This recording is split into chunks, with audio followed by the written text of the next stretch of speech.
கல்யாணத்துக்கு வந்திருந்த விருந்தினர்கள்லாம், சொந்தக்காரங்கள்லாம் எல்லாம் கல்யாணம் முடிஞ்சு தம்பதியில் ஆசீர்வாதம் பண்ணிட்டு எல்லாம் அவங்க ஊருக்கு மாட்டு வண்டியில் கிளம்பி போயிட்டாங்க.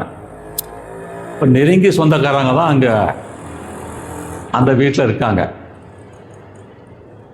அதை முடிஞ்ச பிறகு இரவு நேரம் வருது. இரவு சாப்பாட்டு எல்லாம் முடிஞ்சிருச்சு. இப்போ அந்த கல்யாண தம்பதிகளை முதல் இரவுக்காக அந்த ஏற்பாடு பண்ணிக்கிட்டு இருக்காங்க. அதுக்கு வேண்டியதெல்லாம் நெருங்கி சொந்தக்காரங்களாம் சேர்ந்து செஞ்சுக்கிட்டு இருக்காங்க. அப்போ இந்த மணமக்களை வாழ்த்தி அன்றைக்கி கல்யாணம் எப்படி நடந்தது, இப்போ என்ன நடக்க போகுது அப்படிங்கிறத பற்றி விவரித்து ஒரு அழகான பாட்டு இந்த கட்டத்தில் வருது. அது ஒரு இலக்கிய தரம் வாய்ந்த பாட்டு. அந்த பாட்டை நீங்கள் ஒரு தடவை முதல்ல படித்து பார்த்துருங்க.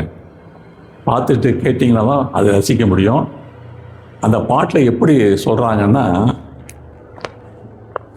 வருக வருகவென்று சொல்லி அழைப்பார், சிலர் வாசல் வழியில் நின்று பன்னீர் தெளிப்பார், ஒரு மகள் பெற்றோம் என்று உள்ளம் மகிழ்வார், தந்தை உற்சாகம் பொங்கி வர கண்ணீர் வடிப்பார். அடுத்து நீல விதானத்து நித்திலம் பூ பந்தலிட்டு கோலங்கள் பொங்க குளிர்ந்த மனம் பரவி வரும், ஆளழகை மிஞ்சும் அரசாணி காலிருக்கும், ஆரத்தி தட்டெடுத்து அன்னையினம் ஓடி வரும். இப்படி கல்யாணம் நடக்கிறத பற்றி வரிசையாக வருது. அதுக்கப்புறம் கடைசியாக பிள்ளை பெற்ற மாதர் என்னை வாழ்த்தி அருள்வார், என் பெண்மை நிறைவானதென்று நானும் மகிழ்வேன், காரூரில் ஒரு கிளவி மெல்ல வருவாள். அந்த இருட்டில் ஒரு வயசான அம்மா மூதாட்டி வருவாங்க. அவர் காத்திருக்கும் தனியிடத்தை காட்டி மறைவாள், தூங்குதல் போல் நடிக்கின்ற தோழியிருக்கும் தெரியாமல் துணையிருக்கும் இடம் சென்று நிலம் பார்த்து நிற்பேன், அவர் முதலில் பேசுவதா நான் பேசலாமா, அத்தான் என்று அழைப்பதற்கும் இடம் அதுதானா, கை தொட்டு என்னை அழைத்தால் நான் என்ன சொல்வேன், கண்மூடி மெய்மறந்து ஊமை போல் இருப்பேன் என்று ஒரு அழகான பாட்டு இந்த இடத்துல வருது. அதை கேட்டு பாருங்க.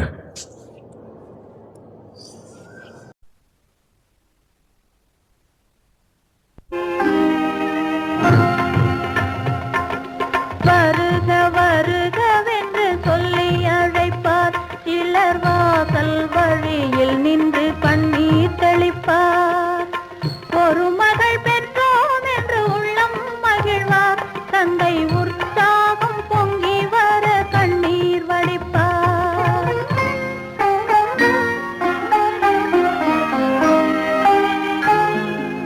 நீலவிதானத்து நித்திலப்பூம் பந்தலிட்டு கோலங்கள் பொங்க குளிர்ந்த மனம் பரவி வரும், ஆளழகை மின்னும் அரசாணி காலிருக்கும், ஆரத்தி தட்டெடுத்து அன்னையினம் ஓடி வரும்,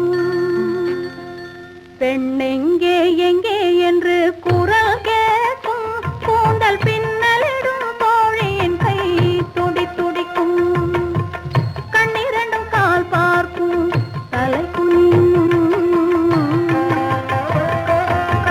கண்ணிரண்டும் கால் பார்க்கும் தலை குனியும், வண்ண கால் இரண்டும் மெல்ல மெல்ல நடை நடக்கும், வண்ண கால் இரண்டும் மெல்ல மெல்ல நடை நடக்கும்.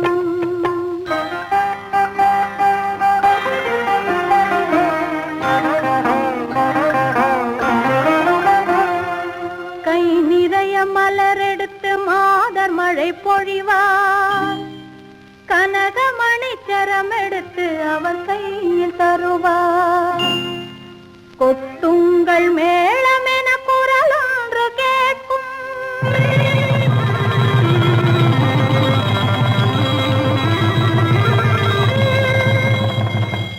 குளிர்ந்த முகம் சிவந்து விடும், இளமேனி சிலிர்க்கும், பிள்ளை பெற்ற மாதர் என்னை வாழ்த்திய